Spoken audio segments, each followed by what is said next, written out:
All right, welcome to Yonko Duo. Jeez, this is first official Finally, video, and first official video after 8 years of having our YouTube channel. after so long of us talking about doing this, we finally got the time to sit down.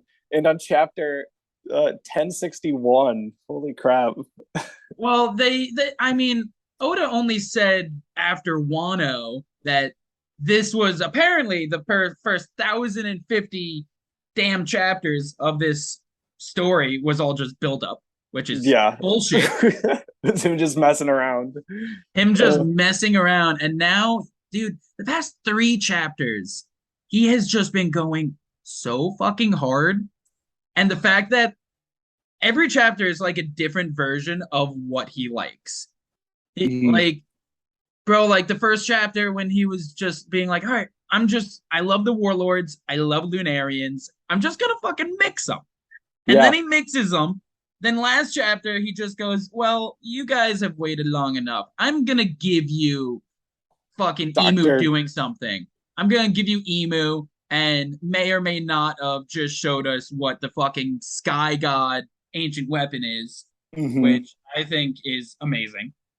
And then there's this chapter with goddamn Vegapunk. Old man Vegapunk is an Dude. old woman, and I love that Oda's so pro like this, like a female identifying as a male and a male identifying as a female. Because in Wano we Hmm. had Izo, who was a cross dresser, and then we have Yamato, who biologically was a girl, who is now Identified as considering Odin. himself as Odin. And now we have Vegapunk, who's supposed to be this old man. We've been told he's an old man for so many years.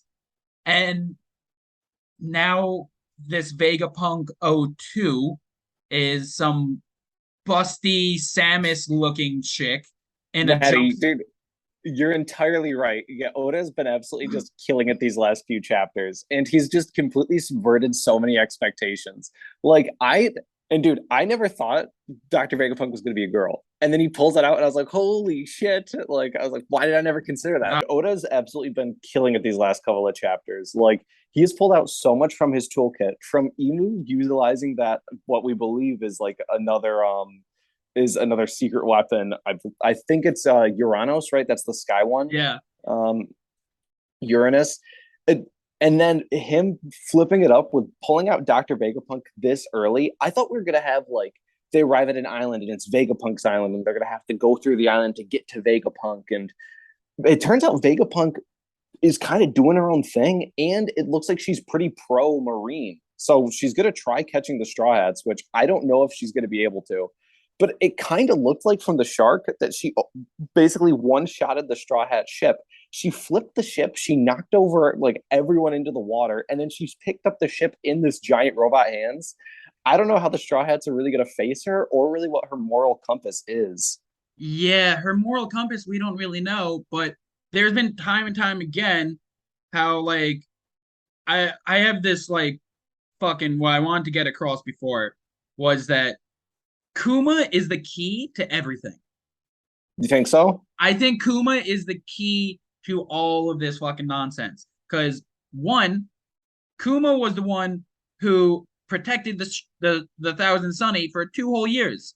Now he couldn't have done that on his own because he was a robot. He was 100% a robot, and right Mm. before he turned to a robot, he told Vegapunk before he's like, "I have a final wish, and my final wish is to protect the Straw Hats." And Vegapunk was like, okay, well, I don't really know who the Straw Hats are. I don't give a shit about them. But if you want me to do this, I don't know why you would want me to, but I'll fucking do it. Mm-hmm. So Dude, that yeah. definitely, you know, right there, question. So Vegapunk has some relation, and I don't really know because the whole thing with Bonnie, Bonnie's there on the island. So I think there's some connection because I'm still on the theory. I'm 100% pro You think this. Bonnie's Kuma's mom? Bonnie's an old fucking lady who is Kuma's mom. So Bonnie, even I'm very excited that we got to finally see Vegapunk, even though we don't really know if it's actually Vegapunk because it Yeah. said her on her fucking shirt. I guess I can't say fuck on YouTube. Ah, who knows? So on Bonnie's shirt, on Vegapunk's shirt, it says 02. So this Mhm. is the second Vegapunk. That's my theory. I thought, okay, interesting. So you think that there's two Vegapunks? No, I think Old Man Vegapunk existed, was Old Man Vegapunk, and you ever see that Get Out movie where they just Transferred his swap consciousness to another body? exactly. He transferred his consciousness. He like okay, so Huh. We know Germa 66 is able to create clones, Yeah. and these clones are very obedient. Who's to say Vegapunk can't make his own clone of an ideal body that he wants? And who knows? He's an old man. He's probably a pervert like Master Roshi or something like that.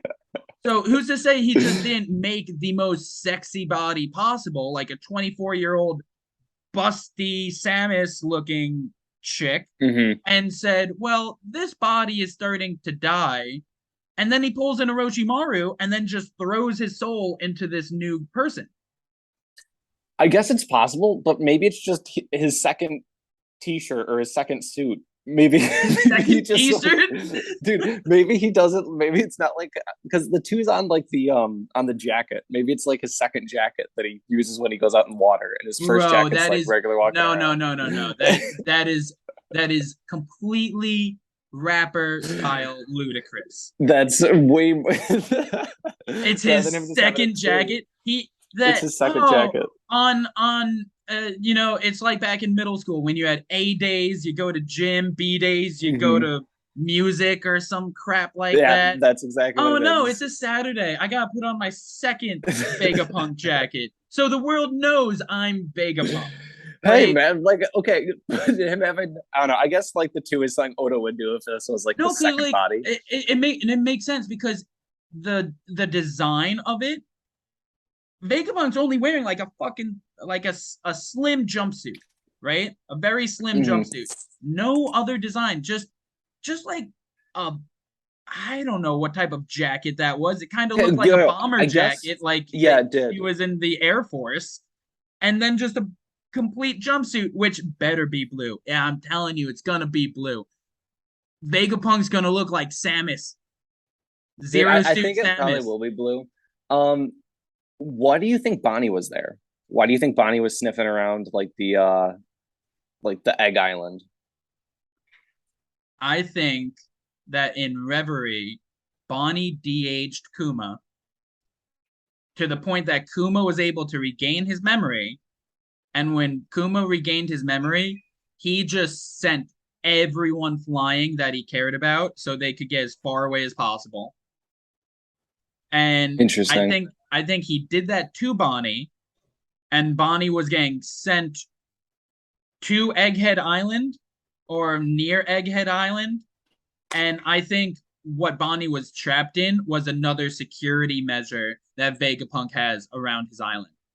So we know that he Huh. already has the shark as the shark is a deterrent or something that would scare people off. And who's to say that he just doesn't have the control of water geysers or eddies that Yes, I think you're correct with the Vegapunk measure around like the hurricane on Egg Island. And with Vegapunk being just like a hot chick, I could see maybe him like an old man Vegapunk transferring his consciousness. I'd be fine with it. It would make sense. I think you could do that technologically speaking.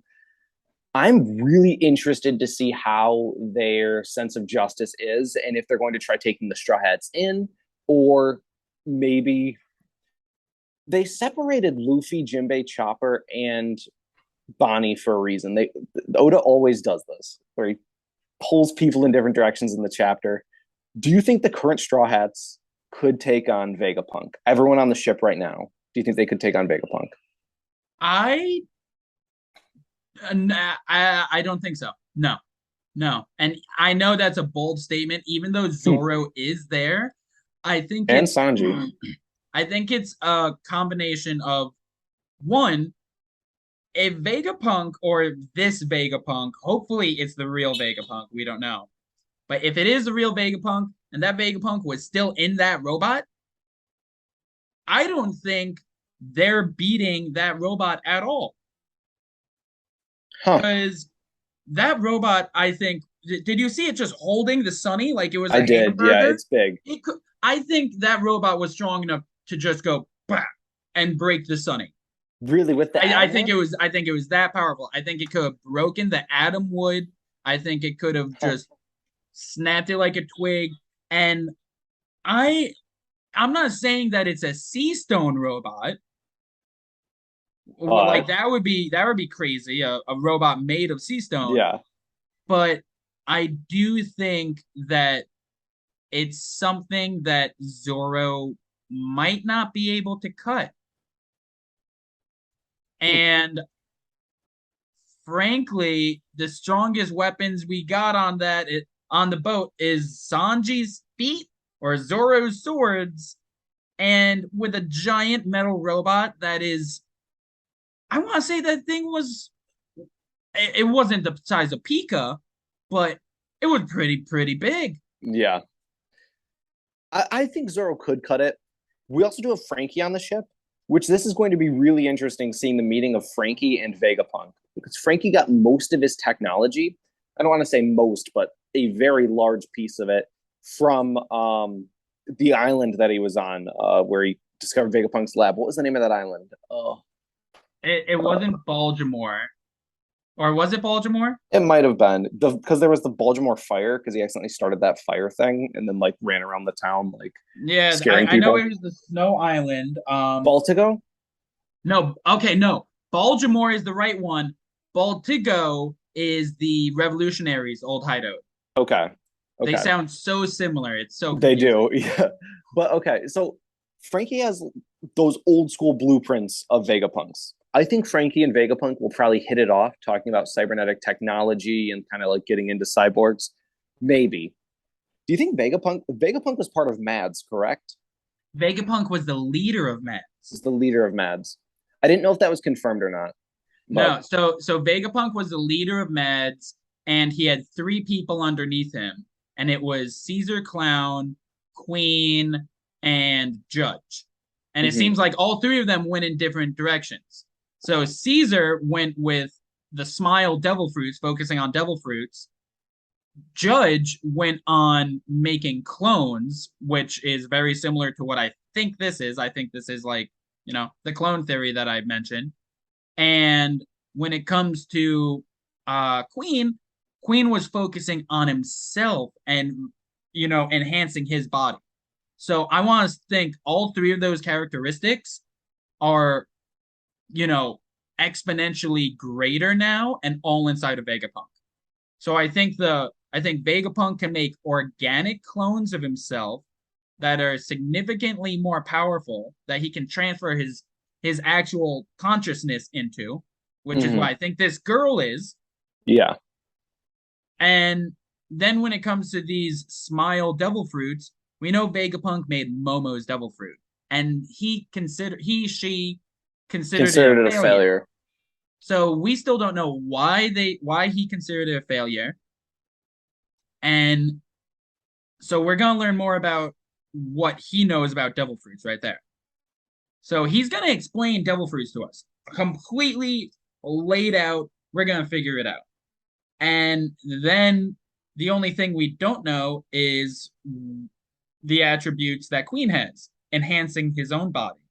So who knows what cybernetic attachments, upgrades Vegapunk did to himself.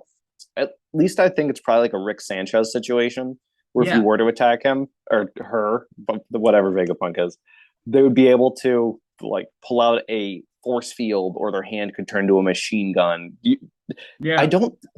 I think the Straw Hats could take on Vegapunk. I do think it would be a bloody battle, Well, and you might be right are we about saying the. Vegapunk in this giant robot, or are we saying just female Vegapunk?